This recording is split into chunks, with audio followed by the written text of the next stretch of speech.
It was decided that we would sail for Italy. Paul and some other prisoners were handed over to a Roman commander named Julius. He belonged to the Imperial Guard. We boarded a ship from Adramyttium. It was about to sail for ports along the coast of Asia Minor. We headed out to sea. Aristarchus was with us. He was a Macedonian from Thessalonica. The next day, we landed at Sidon. There Julius was kind to Paul. He let Paul visit his friends so they could give him what he needed. From there we headed out to sea again. We passed the calmer side of Cyprus because the winds were against us.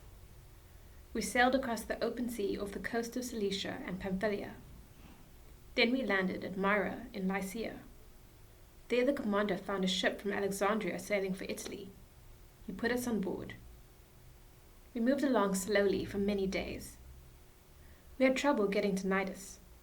The wind did not let us stay on course, so we passed the calmer side of Crete, opposite Salmone. It was not easy to sail along the coast. Then we came to a place called Fair Havens. It was near the town of Lasea. A lot of time had passed. Sailing had already become dangerous. By now it was after the Day of Atonement, a day of fasting. So Paul gave them a warning. "Men," he said, "I can see that our trip is going to be dangerous. The ship and everything in it will be lost. Our own lives will be in danger also."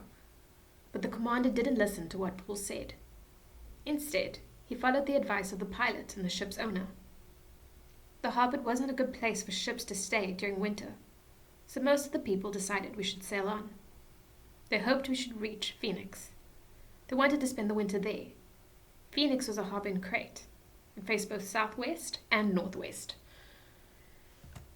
A gentle south wind began to blow. The ship's crew thought they saw their chance to leave safely, so they pulled up the anchor and sailed along the shore of Crete. Before very long, a wind blew down from the island. It had the force of a hurricane. It was called the Northeaster. The ship was caught by the storm. We could not keep it sailing into the wind, so we gave up and were driven along by the wind. We passed the calmer side of a small island called Coda. We almost lost the lifeboat that was tied to the side of the ship, so the men lifted the lifeboat on board. Then they tied ropes under the ship itself to hold it together.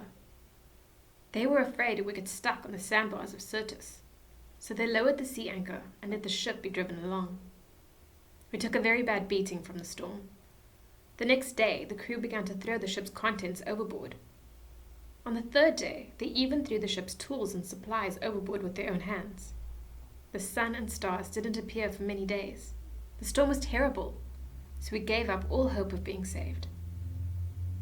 The men had not eaten for a long time.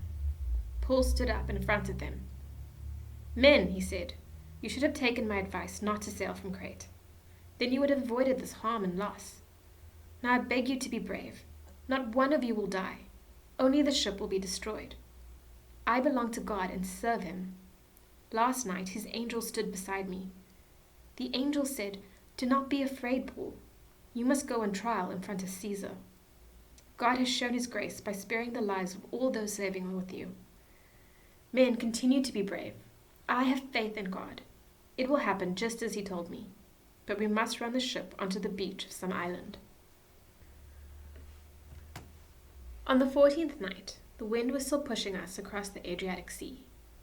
About midnight, the sailors had a feeling that they were approaching land. They measured how deep the water was. They found that it was 120 feet deep. A short time later, they measured the water again. This time, it was 90 feet deep. They were afraid we would crash against the rocks, so they dropped 4 anchors from the back of the ship. They prayed that daylight would come. The sailors wanted to escape from the ship, so they let the lifeboat down into the sea. They pretended they were going to lower some anchors from the front of the ship. But Paul spoke to the commander and the soldiers. "These men must stay with the ship," he said. "If they don't, you can't be saved." So the soldiers cut the ropes that held the lifeboat. They let it drift away. Just before dawn, Paul tried to get them all to eat. "For the last 14 days, he said, you have wondered what would happen. You have gone without food. You haven't eaten anything. Now I'm asking you to eat some food. You need it to live." Not one of you will lose a single hair from your head." After Paul said this, he took some bread and gave thanks to God. He did this where they all could see him. Then he broke it and began to eat. All of them were filled with hope, so they ate some food. There were 276 of us on board.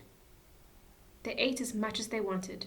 They needed to make the ship lighter, so they threw the rest of the grain into the sea.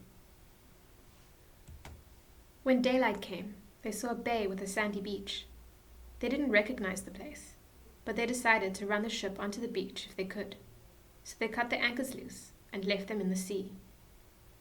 At the same time, they untied the ropes that held the rudders.